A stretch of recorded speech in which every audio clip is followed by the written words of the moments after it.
ज्ञान दर्पण, जीवन का ज्ञान। एक बार की बात है, 3 साधु एक साथ एक गांव में पहुंचे। उन साधुओं के चेहरे पर एक अलग ही तेज दिख रहा था। उनको देखकर ऐसा प्रतीत होता था मानो जैसे कोई देवता साधु के रूप में आए हो। उनके चलने का तरीका, हाव भाव और उनके शरीर पर जो चमक थी वह अलग ही थी। तीनों साधु एक महिला के घर पहुंचे और अंदर आने की आज्ञा मांगी।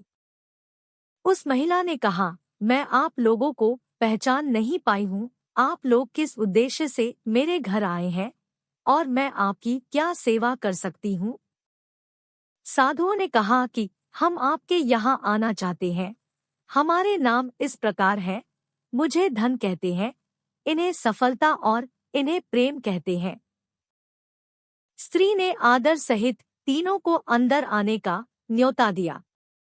साधुओं ने यह कहकर मना कर दिया कि हम तीनों कभी भी किसी के घर एक साथ नहीं जाते, इसलिए आपको एक एक को अंदर बुलाना होगा।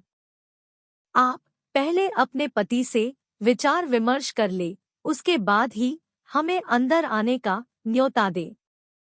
स्त्री अंदर गई और अपने पति से विचार विमर्श करने लगी कि बाहर 3 साधु आए हैं, जो धन, सफलता और प्रेम है। आप बताइए किसको अंदर आने का निमंत्रण देना है? उसके पति ने कहा कि हम धन को आमंत्रण देते हैं, और पत्नी इस बात पर अड़ गई कि हम सफलता को आमंत्रण देते हैं। अगर सफलता को निमंत्रण देंगे तो धन अपने आप आ जाएगा।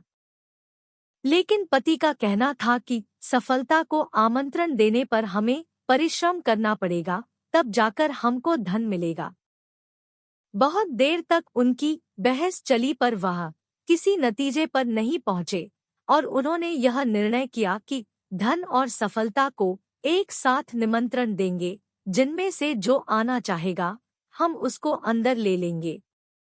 जैसा तय हुआ था, पत्नी ने बाहर जाकर वैसा ही कहा कि धन और सफलता में से जो अंदर आना चाहे हम उनका सत्कार करने के लिए तैयार है। स्त्री की यह बात सुनकर तीनों साधु जाने लगे। स्त्री ने आगे बढ़कर उन साधुओं से पूछा, आखिर आप लोग क्यों जा रहे हैं? आखिर हमसे क्या गलती हो गई?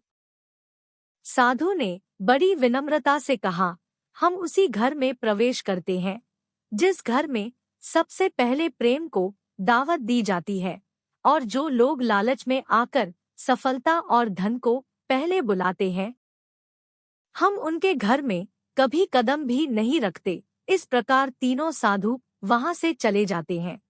शिक्षा, हमें कभी भी लालच नहीं करना चाहिए और हमेशा प्रेम को महत्व देना चाहिए। सफलता और धन हम परिश्रम करके भी पा सकते हैं, लेकिन अगर हमारे घर में प्रेम नहीं रहेगा तो हम सफल होकर भी असफल ही रहेंगे।